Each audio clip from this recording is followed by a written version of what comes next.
everybody. Thank you for listening to the Healthy Topics podcast. I'm your host, Corey Dion Lewis. And today I got another great guest, someone I've been wanted to be on this podcast for so long. It's been over a year, 2 years maybe? I met you before my first conference. Yes. Or after? I think it was during your first conference. Yeah. And just your passion for the future. That's what I would say. Yeah, and youth. And the youth. Yeah. Together. And for the youth to understand what's going to happen in the future and be prepared for the future. And how do we help them? Yes, and how we help them. So today we're going to be talking a whole lot about digital literacy, AI literacy, and the differences. And so I really want to have that conversation, especially, and I want to get into the economic mobility piece of that too, especially for our youth. But before we get into all that, you've done so much. Tell people a little bit about yourself. I got Nancy with Pi515. Pi515. Tell people a little bit about yourself and more about Pi515 and what you do. Yeah, actually, this is 12 years of Pi515. If you had asked me many years ago if we'd make it past one day, I'd be like, no. It just really started. I just started building Pi out of realizing the recycle of poverty between some group of people that had come in as refugees. A lot of people don't realize that I actually started working with refugees before I built Pi515. Really? Yes.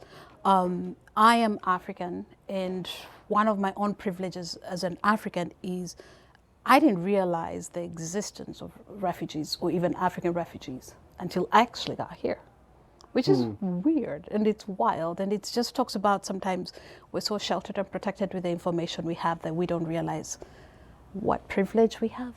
When we sometimes, often, all of us have privileges, but we just don't realize that. So I think through that, I was helping a single mother, and her child was going through a lot. And I realized that as much as I'm helping the parents, I need to figure out how to help the kids.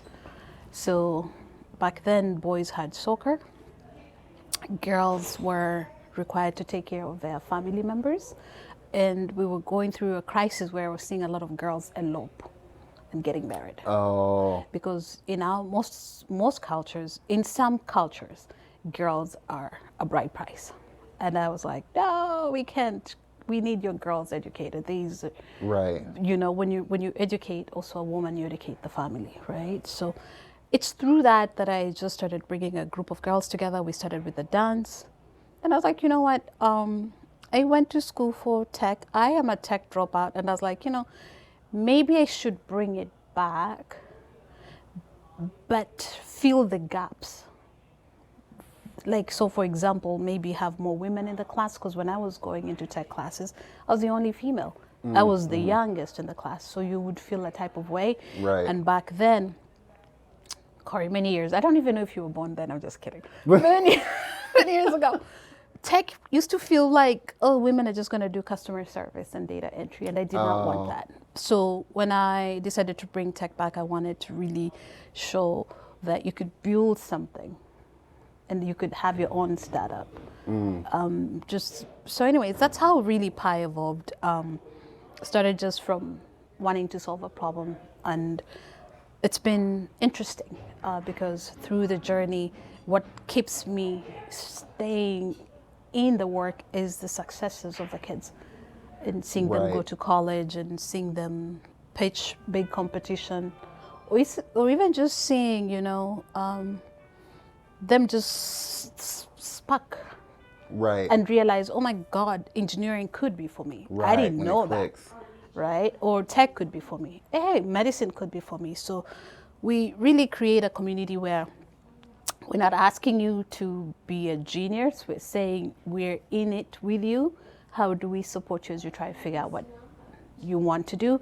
But we use technology as a tool. Yeah. And it's a great access point for someone to understand what is possible. Yes. Like, I'm not in the schools, and I don't want to make a whole lot of assumptions. Yes. But from my experience with being a black boy who went to public school, you were never told, hey, math can lead to this profession. Technology can lead to this. It was never, those were never the conversations.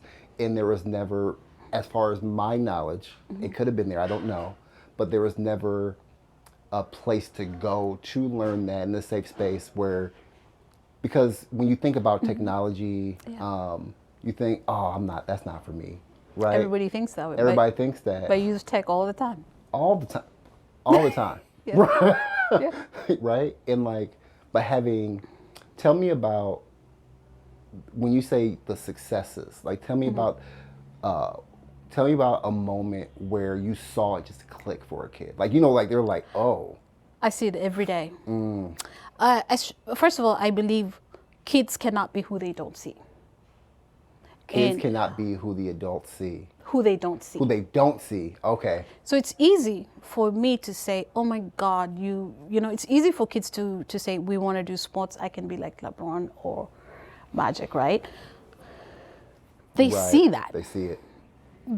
But how often do most kids, and especially low-income kids, get to see a doctor that shows up and shows success every single day? Yes, they see a doctor. How often do they see an engineer? How often do they see an accountant? We have accountants in our community. How often do we show up for those kids? You know what I mean? So when we are building a program for us, I'm very intentional to have mentorship. And it's a system of peer mentorship. So when I see it just click, it could be just like, oh, I saw that person. And I want to be that. I'll tell you a story. Many years ago, there's this one girl called Jessica. She went to, first in her family, to even get any type form of education, okay, at all. And she's not the eldest child. I remember taking her to an event with John Deere ISG many years ago, even before I had a partnership with John Deere. And they had those whiteboards. I have a picture of her just standing and staring at it. And I'm like, what's going on, Jessica? She said, this is fascinating. She wanted to do graphic design. And I think she was fascinated by a digital board that you could have different colors. Oh, right. And today she's graduated from Iowa State. She works at a local company. She still stays in the city. But I'll never forget that picture. I still have it till today. And I'm like asking her, what's in your head? And she's like, this is fascinating. Wow. So you don't know what can inspire a kid, but it's creating those opportunities for all those kids to be in spaces that they could be inspired. Because inspiration comes in different forms and different colors. Right. Even for a Black kid, I'm not saying that they will be inspired just by Black people. No. They need to know that they belong, that they can belong, 100%. but they need to see it. Yeah. 100%. Yeah. Knowing that you belong in the space. Yes. Is so important. So important. So important. Yeah. And you touched on something when you're talking about that girl who's probably a woman now. Like, she is.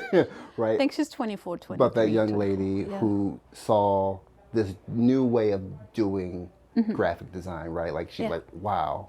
Yeah. And we're in a time where technology went from the Stone Ages to like AI and so much. It's changed so much. Really quickly. You're in it every day. Changes every day. Right. Like it changes every day. And so that is why, digital literacy is so important. Can you talk about digital literacy and why it is so important for the youth?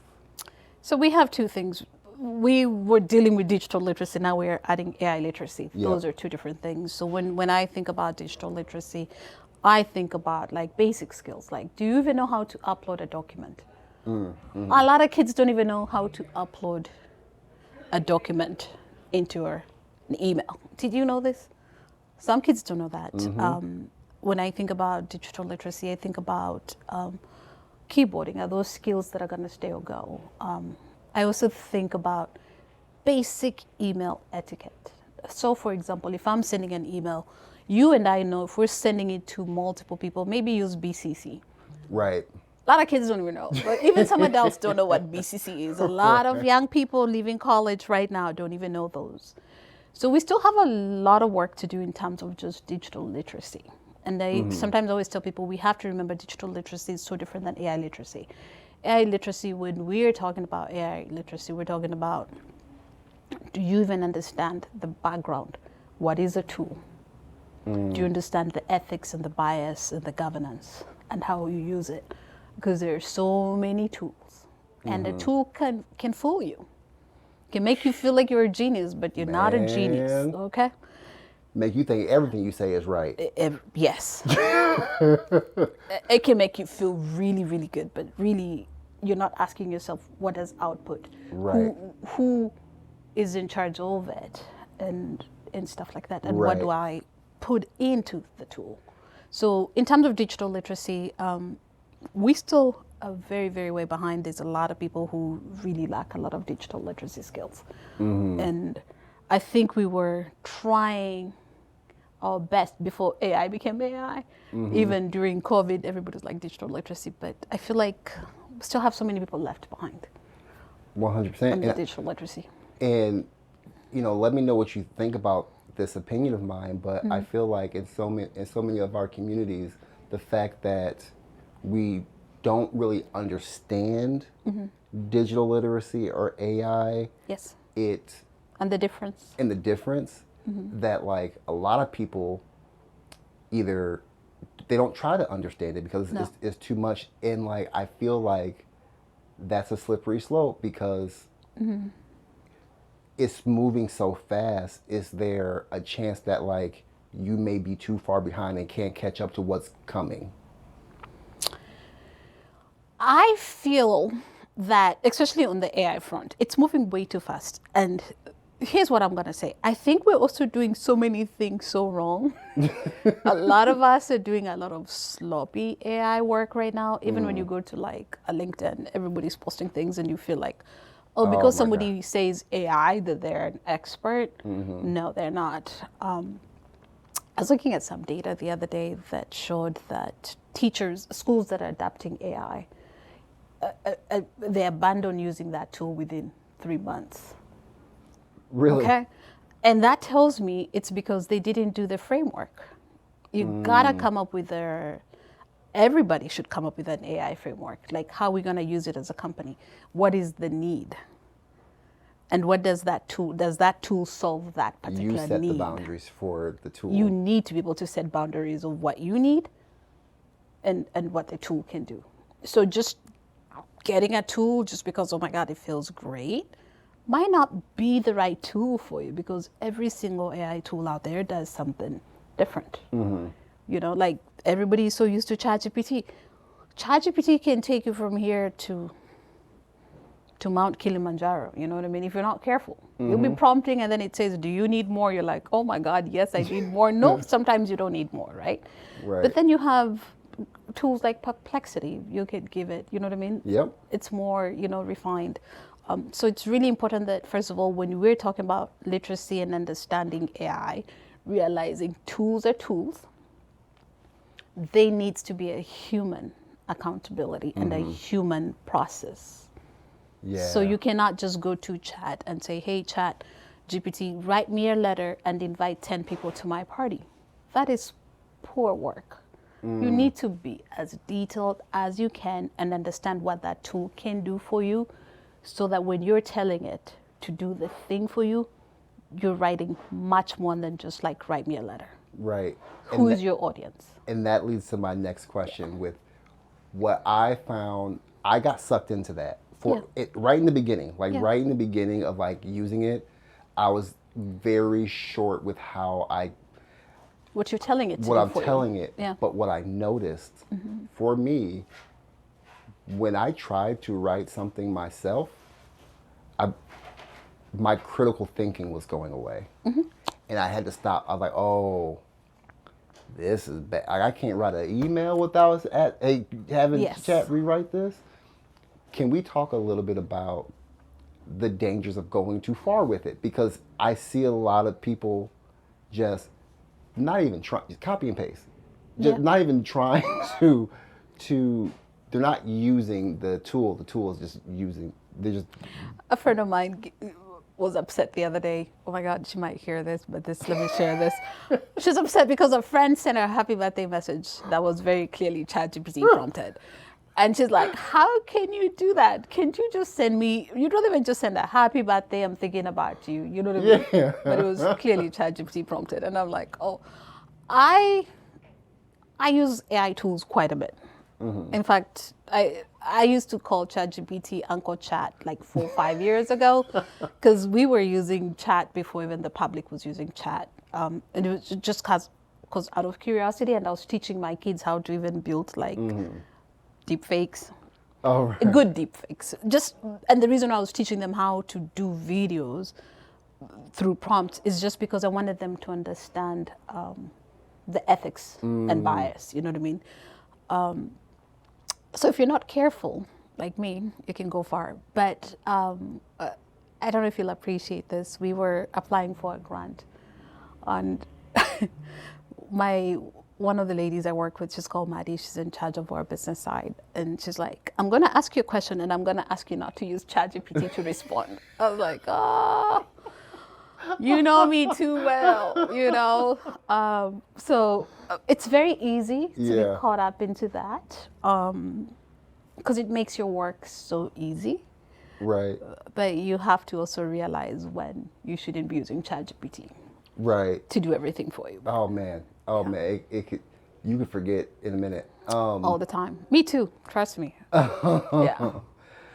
I want to go a little bit deeper on not just the use of the tools, but what do these tools mean for the youth and economic growth, like the good and the bad of it. Like what does that look like for those kids that are in your program? Like what are you telling them about the future of work? Like what does that look like? I think when you're thinking about how future work and the skills that I think kids need to succeed would be skills and things that we grew up with, depending on your age, okay? Like showing up to work, learning how to communicate, being adaptable, using your voice, using your mind, you're right. Understanding when you're losing control to the tool, so that you can be self-aware. Like you have to remind yourself, like, oh my God, I'm losing. I'm giving too much of my power away to a tool. You know what I mean? So I think we have to go back to realizing that I tell parents, your child working at a Hy-Vee, it's actually after school, greatest experience. Any place that kids can work, because it teaches them accountability, showing up, talking to people, and communicating to people. So those skills are going to be so critical, and what's going to make it, and it's going to differentiate. Because when you're going to apply for work, people will want humans, people who could be critical about details. Because now, for example, you prompt, let's say you're building, you do vibe coding, okay? And you don't understand basic code. When the code doesn't work, how are you going to fix it? Are you just going to spend all day telling AI, find the error, and then it creates another error, and then you're like, but I don't get this error, you know what I mean? Because AI can take you around and around. So it's important that those basic skills are being still taught to children. And then AI tool just complements rather than completely take away. In terms of risks, I worry that right now we are still in between in terms of regulations, what is regulated. But there's also so much risks in terms of privacy and things like fake videos. I'll not lie to you, when the first day when Sora came out, I was had access, like one of early access. I was concerned. You know Sora AI? I was concerned because I was concerned about the algorithms, okay? So Sora AI was like, you could create as many fake AI Yep. videos, but you also had like a TikTok algorithm style, right? And those videos. And I was like, how addictive Man. the videos that you could make, so I'm kind of happy that Yeah, that's not gone even down for a addictive. minute. There was a time. There's a generation of social media users that the misinformation from some of those, they thought they were real. Yeah, a lot. Some, and I created some that looked very real. Yeah, They're like, you hear what this person said? I'm like, I yeah. don't think that's. And when we talk about AI realness, have you seen the AI music? Have you heard the music? Yes, I have. I am cheating on people now. I was feeling guilty the other day. I was like, I'm cheating on humans because some of them is so good. Yeah. So It's- bad, so good. That is it's such a weird thing because you can hear like, oh, that sounds cool, but it's not a real person, Yeah. and it makes you. I don't know how I feel about it. I'm struggling with it, but again, I'm cheating. I'm still listening to it. I have a friend, man, Malcolm, he's got like a whole album right now. And I'm just like, oh my God, this music is just amazing. Yeah. And he sends them like every week. It's like, oh, you hear this? I'm like, oh my God. Oh man. So we have to, there's some good things about AI. There are things you could do like real quick, I have a friend who just was showing me an app that he built and he put it in the app store, okay? And he's making money. And I'm like, that is so smart. Yeah. But he's got the technical experience, so he gets it. And that's where when I think about youth, economic mobility, what this means for really, from my point of view, generational health, right? When I say generational health, I mean for a child right now who is learning to, they're growing up in this space, and what kind of jobs are they going to be able to get so they can provide for their family, so their family can have the best outcomes as possible. So like, what does that look like for some of our youth in some of our lower income areas that maybe don't have the same access As other kids. as other kids? Like, what does that look like, and how do we change that? Like, I think parents have to be selfish enough and say, okay, how does screen time look like for my kid? If my kid is scrolling 24/7 on TikTok, that is a problem. Even I, as a parent, would say the same thing, right? What are they using their time doing? And what are the skills they're learning? Right. I always say leadership, service, and character, those three things. Yes, that builds a person so that they're able to compete for this new economic landscape. So also, it's going to take us as mentors and educators to include young people and their voices into discussions. We often talk down on young people. This moment calls for young people to be elevated as leaders so that we can all have some type of, conversation. I'll give you an example. What we're trying to do with the schools right now with AI literacy is don't overwhelm teachers, but empower high school students to have the power to help lead in digital AI literacy conversations. So when we're talking about like every classroom should have a governance checklist, like our AI governance checklist. Every classroom should have, like, what is the appropriate things to prompt? What do you put on an AI platform? The best people to lead that is actually other students rather than just teachers, you know what I mean? Right. So we really want to equip young people as leaders and allowing their voices to be heard. I think that's really going to help them. We need to be teaching them. So like we have a day of innovation that's coming up on April 23rd. And one of the things we're doing is we're teaching them, like, so for example, how to build an AI agent. But what I want the kids to understand is to understand the workflow towards building that agent. What is the starting point? Who do you talk to? You know what I mean? Don't just be creating apps just because you feel like it's fun to create an app, but is there a problem that you're trying to solve, What's the right? purpose? What's the purpose? And mapping out that flow before you build the agent. rather than just saying prompt, hey, create an agent that carries 10 kittens to something, right? AI will give you something, but is that what you want? Right. Probably not. But you have to be able to learn how to create a flow from the beginning to the end. But I really, really think for our young people, regardless of income, empowering them to lead is gonna be so key. I'm gonna go back to sports. The way we empower young kids to feel like, my God, they could be anything in sports. This is the time we as adults have to say, things are shifting.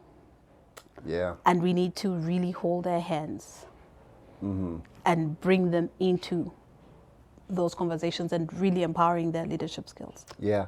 I would tell you it was an interesting time where I've never been anti AI. I've always wanted my kids to be digitally aware and literate because I knew it's going to be there. It ain't going nowhere. It's going to be embedded in everything. It's going to be embedded in everything. And me saying I don't like it or whatever ain't going to change that. No. Right? So I remember like my son having to do a paper and I was like, use Perplexity and get the... And he was like, wait, you're letting me do that? I was like...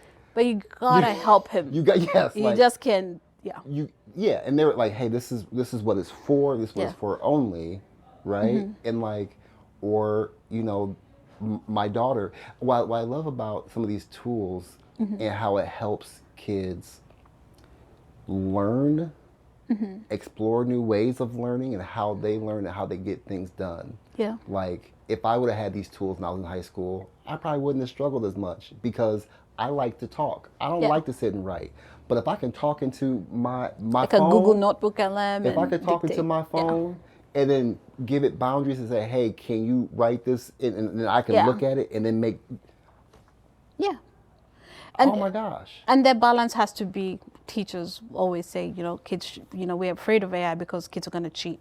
Let's then create the boundaries. Exactly. But allow them to explore the tools because they need to explore those tools. Those tools are going to be here. I was talking to somebody that I just met. He was one of the he worked for Google product side, the team that worked on Google Classroom. Everybody's Google Classroom. His name is Zach. He's one of the co-founders of that. And he was telling me he was doing math problems with his daughter, and they decided to actually build a math game with AI with her. And I think she's either in middle school. I thought that was really nice. I was like, cool, that's a cool way of using AI as a parent because, you know, your kid is struggling with math. Learning how to build a game together, and then that builds excitement. So when she's learning math with the tool that she created, that is awesome, right? Yeah. So understanding what's the balance. But I think kids should have access to tools. Oh, yeah. 100%. What's your favorite tool? Oh. Mine changes every week. And also the need. Yeah. Because of what I do, Perplexity is my go-to. Have you tried Google Notebook LM? Just once. Okay. I've tried it because I remember I was going to do like a podcast. Yeah. Like an AI podcast talking about AI. I thought it was kind of a cool idea. But like with Perplexity, because of the kind of content that I do, I want to make sure I have the evidence-based information. Yeah, they're good for research and that. It's good for research. It's good, and it just helps. Like I know what I'm saying. It's well polished. It's well polished. Yeah. It wasn't made up by something. Cause that's happened to me before. With what? With Uncle Chat? Yes. Uncle Chat's good for ideation, okay? The beginning. It had said something and I said, where did you find that at? And it said, oh, I'm sorry. I think I'm like, oh, and if I didn't know any better, I could have copy and pasted, put that up. Yeah. And who knows what would have happened. Yeah. You know what I'm saying? Sometimes I ask it for citation because sometimes I'm like, where did you get that data from, right? Yeah. Yes. I know. Thank you for trying to help me make my point. Yeah. But I want to make sure I don't make up something. Yes. which AI can. Yes. I was using Google Notebook LM and they have the slide deck that created some amazing slides, but man, they had so much error. But now they've added a new tool where you can, revise your decks, which is good. So now I Man. found another AI tool for decks. You know. That is, that is what I find fascinating and like overwhelming at the same time. Yeah. Is that there are tools coming out constantly. Constantly, and lots of improvements. Yes, doing amazing things. Yeah. Right? And like, I can see going back to like a parent's perspective or even a child Yeah. or the youth that's just trying to figure out, okay, what does all this mean? Like, how do you engage them with these tools, knowing that, hey, these 15 tools that we're learning, there's going to be 15 more tomorrow. Yeah. That's That coming are out. good at a particular thing too. Yes. And they're very expensive. Yes. Because you can imagine by the time you want good quality product, you have to pay for it. So which tool are you going to pay for? And how many are you going to pay for? Right. Because all of them are great. They all do, like you said, they all do different things. Yeah, like Google Nano Banana is amazing. I love Midjourney. I'm all over the place. Some are so good. Yes. And as someone myself who's building a media company, solo dolo, You need help.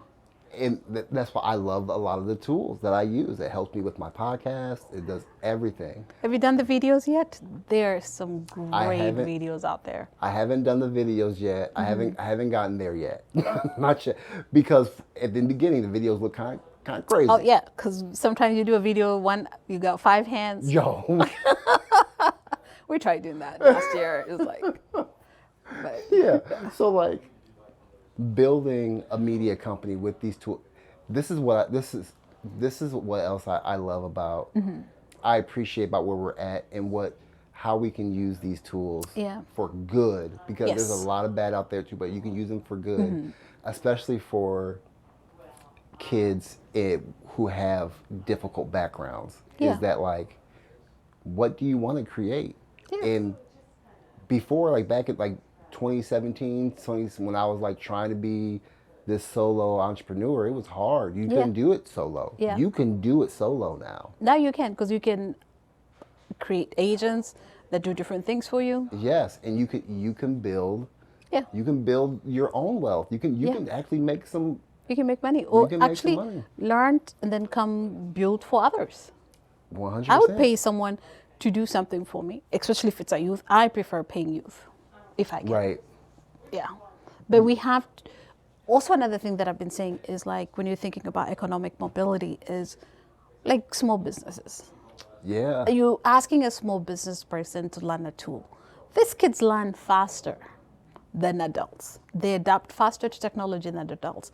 Imagine if we had a coalition of small businesses in Des Moines that just, maybe I should do that. Tell us what their AI needs are. Then just have these kids come in and do some of the work, like data cleaning. They could do that. You don't have to go pay somebody tons of money, but you could pay this kid $15 to $20 to just come to your space and help you do data cleaning. They can schedule your social media, you know what I mean? Yeah. So I think it's time for us to really rethink how we engage youth and support them up.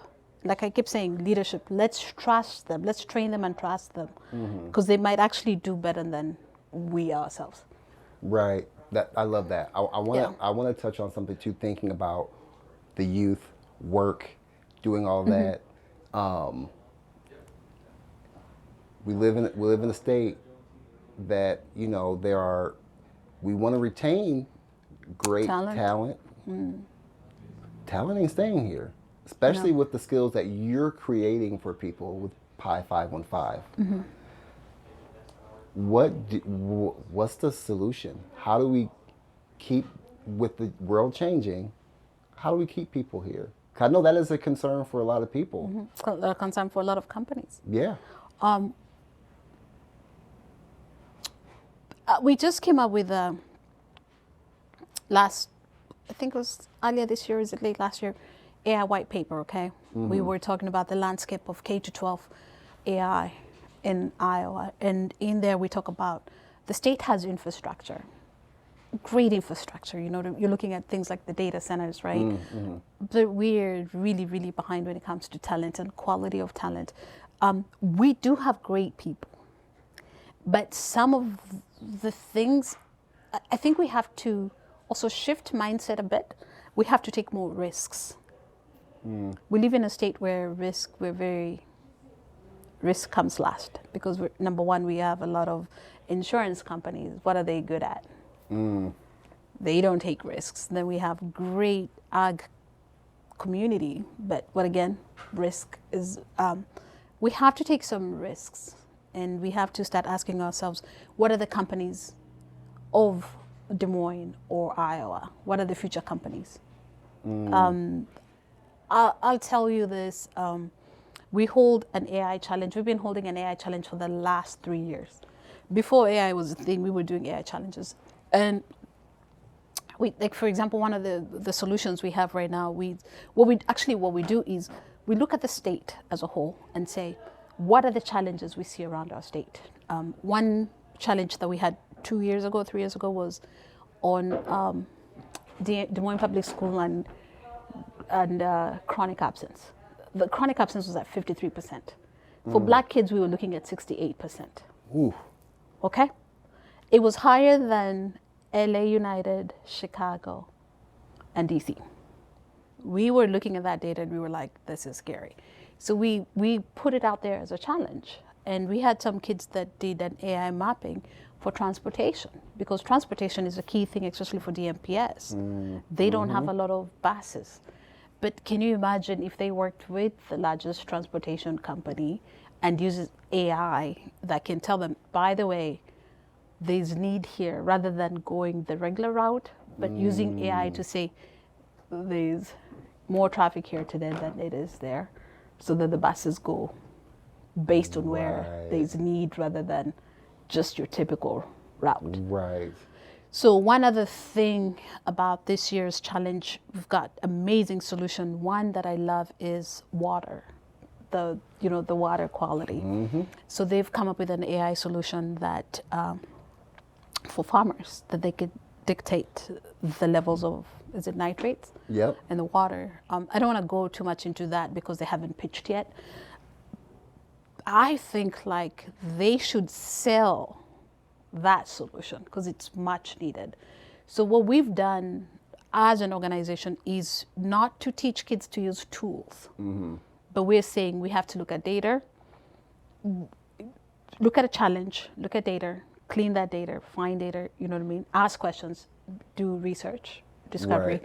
And then as you're building a tool or building the product, you've done really, really great research. So when you're creating a solution, it really is a solution that you could market and sell. So I forgot the question, but you'll edit this, right? Yeah. I went to AI challenge. But so when you're talking about talent and talent leaving, my question is, and I keep asking all the leaders, who's going to hire these kids? Your company also has to be prepared to hire those kids and allow them to stay. And I think also the state has to say, what incentives are we giving young people to stay in the state? Do they need live music? You got to ask them. Right. You know, anymore, I ask young people, how can I communicate to you? I think we have to, that's why I keep saying, it's time for us to actually to listen to young people rather than talking down to them. It's time for us to say, hey, young people, you're leaving the state. Why? We're not asking that, are we? I don't know if we are, because I don't know if we are. I don't know. They will probably say, we need this, we need that, and we have to accommodate that.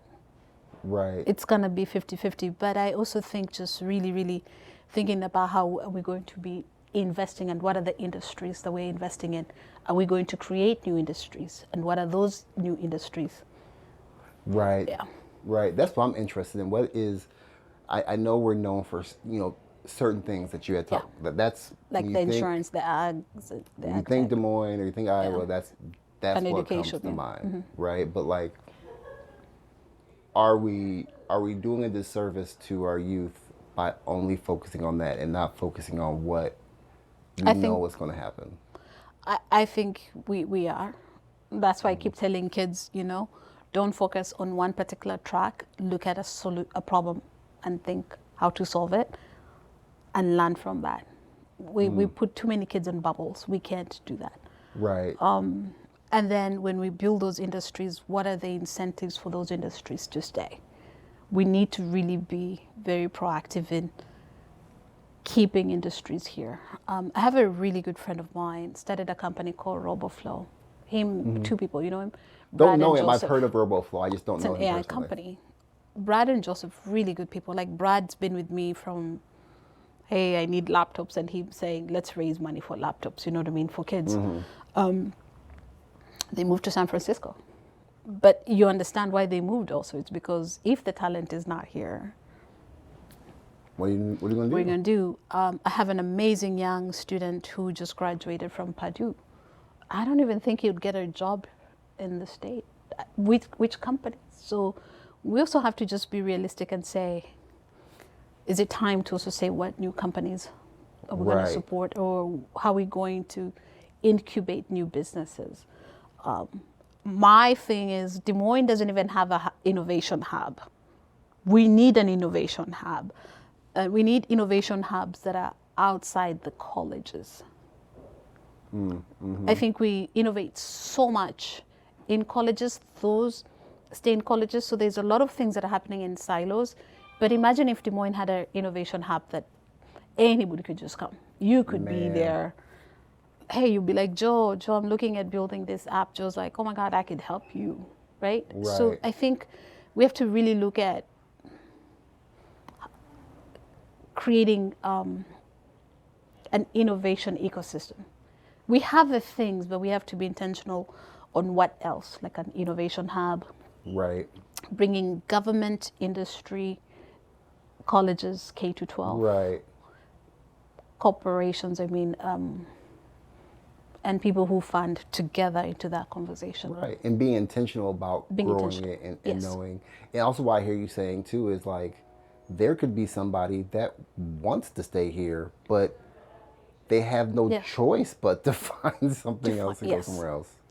Depending on the jobs. Depending on what the job is, So, that is a challenge, way above my pay grade. Hopefully people No, but your heart is in the right place because you're asking those questions. The people are not asking those questions. I think we need more people asking those questions, and we need all of us to say, oh my God, that's a good question. And it's something that needs to be addressed. Well, that's a good question. What are we going to do? What are we going to do? Yeah. We're going to do about it. No, that's good. Nancy, I could talk to you about this all day. I really appreciate your insight. But before we get going, tell the people, where if they want to connect with you. Sure. They want to learn more about your organization and what you do. Where can they find you? We're very active on social media, so just Pi515.org. We're there. Pi515.org. We're very active on LinkedIn, you know what I mean, Facebook. I have become a little slow in responding on personal, just lots on my plate right now, but I love good questions. I love engaging with young people. I love curious minds. I love knowing. I'm such a problem solver, so any conversations about how we can find a solution, I like those things. No, yeah. I know. I peeped that. I peeped that. I know. Yeah, from our first conversation, you was trying to solve my problem. I oh my God, yes. I got a problem. You were like, what are we doing? How are we doing our business entity? I'm glad you stayed the way you did. Oh yeah, I wouldn't go nowhere. There's so much power in what you're doing. So. I appreciate that. Yeah. I appreciate that. Nancy, thank you so much for being here. Thank you for having me. Yes. Everybody, thank you so much for listening to the Healthy Project podcast. I'll holler at you next time.